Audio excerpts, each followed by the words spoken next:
കല്യാണം ഏറ്റവും കൂടുതൽ ബ്യൂട്ടിഫുൾ ആവുന്നതും അല്ലെങ്കിൽ ഏറ്റവും ഒരു മെമ്മറീസ് നമുക്ക് അതിൽ നിന്ന് കിട്ടുന്നതും അല്ലെങ്കിൽ ഏറ്റവും കോൺഫിഡൻസും ഏറ്റവും കംഫർട്ടും കിട്ടാന്ന് പറഞ്ഞു കഴിഞ്ഞാൽ നമ്മൾ അതിലേക്ക് വേറെ ചെയ്യുന്ന ഔട്ട്ഫിറ്റിലാണെന്ന് മാത്രം തെറ്റിദ്ധരിക്കരുത്. അങ്ങനെ എനിക്ക് പേഴ്സണലി തോന്നുന്നില്ല. അപ്പോൾ ഒരു കല്യാണം എന്ന് പറഞ്ഞു കഴിഞ്ഞാൽ ഒരു ബ്രൈഡ് ആയിക്കോട്ടെ ഗ്രൂം ആയിക്കോട്ടെ ഒരുപാട് ചിലപ്പോൾ ഒരു 4-5 1 year ഒക്കെ ഗ്യാപ്പ് ഇട്ടുള്ള കല്യാണമെങ്കിൽ അവർ ഒരുപാട് ഡ്രീം ചെയ്യുന്നുണ്ടാവും. അപ്പോൾ ഈ ഡ്രീമിന്റെ ഭാഗമായിട്ട് തന്നെ അവർക്ക് നല്ല പ്ലാനിങ് ഉണ്ടാവും, എന്ത് വേറെ ചെയ്യണം, എങ്ങനെ വാക്ക് ചെയ്യണം, സ്റ്റേജിലേക്ക് എൻട്രി എങ്ങനെ ചെയ്യണം എന്നുള്ളത്. പക്ഷേ ഇന്ന് ചില കല്യാണങ്ങൾ എല്ലോ അല്ല, ചില കല്യാണങ്ങൾ നമ്മൾ അധികം കാണാറ് എങ്ങനെയാണെന്ന് വെച്ച് കഴിഞ്ഞാൽ ചില കമ്പനിക്കാരെല്ലാവരും കൂടി ചേർന്നെങ്ങാണ്ട് ഈ ഗ്രൂമിനെ എന്താ പറയുക ടോർച്ചർ ചെയ്തിട്ടുണ്ടാവും. ചില കല്യാണത്തിന് കണ്ടിട്ടുണ്ട് ഉജാല പാർന്ന് ഡ്രസ്സിലേക്ക് പാറുന്നത്, മൈദപ്പൊടി മേലൊഴിക്കുന്നത്, അതുപോലെ എഗ്ഗ് മുട്ട പൊട്ടിച്ചും കണ്ട് മേലേക്ക് പാരുന്നത്.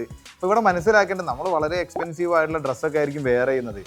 പിന്നീട് നമുക്ക് ആ ഡ്രസ്സ് ഒരു ഓർമ്മയ്ക്ക് വേണ്ടി എടുത്തു വെക്കാനോ, രണ്ടാമത് ചില ആൾക്കാർ നമ്മളടുത്ത് പറയും ഇത് എനിക്ക് പിന്നീട് ഒരു ഓഫീസ് പർപ്പസിനും കൂടി വെയർ ചെയ്യണമെന്നൊക്കെ. പക്ഷെ അങ്ങനെ വെയർ ചെയ്യാനൊന്നും പറ്റാത്ത അവസ്ഥയിലാവും. കാരണം ഇത് ഈ പറഞ്ഞ പോലെ ഡ്രൈ ക്ലീനൊക്കെ കൊടുത്തു കഴിഞ്ഞാൽ തന്നെ മൊത്തം സൂട്ടിൻ്റെ സ്ട്രക്ചർ ഔട്ടായിട്ടുണ്ടാവും. അപ്പോൾ ഇവിടെ മനസ്സിലാക്കേണ്ട ഒരു കാര്യം എന്താണെന്ന് വെച്ച് കഴിഞ്ഞാൽ ചിലപ്പോൾ നമ്മൾ അങ്ങനെ ചെയ്തതിനെ കൊണ്ടായിരിക്കും നമ്മളെ കല്യാണത്തിന് നമ്മളെ കമ്പനിക്കാരെയും തിരിച്ച് കിട്ടുന്നത്. പക്ഷേ ഇതിനൊരു അവസാനം വേണമെങ്കിൽ ഏതെങ്കിലും ഒരു കൂട്ടരെ അടങ്ങിയേ പറ്റുള്ളൂ. അല്ലെങ്കിൽ എന്ത് സംഭവിക്കുന്നത് വെച്ച് കഴിഞ്ഞാൽ എല്ലോ അല്ലട്ടോ, ചില ആളുകളെ കല്യാണം ചിലപ്പോൾ നമുക്ക് ഓർക്കുമ്പം പോലും അതൊരു ബുദ്ധിമുട്ടായിട്ട് തോന്നും എല്ലാ രീതിയിലും. അപ്പം നിങ്ങളെ കോസ്റ്റ്യൂമും അതേപോലെ നിങ്ങളെ മൊമെൻറ്റ്സും ഒക്കെ ചില ആളുകൾ ഒരു പരിധിയിൽ കൂടുതൽ എക്സ്റ്റെൻഡിലേക്ക് എത്തുമ്പോൾ കൊളായി പോകും. അപ്പോൾ അത് നിങ്ങൾ ശ്രദ്ധിക്കുക എന്നുള്ളതാണ്.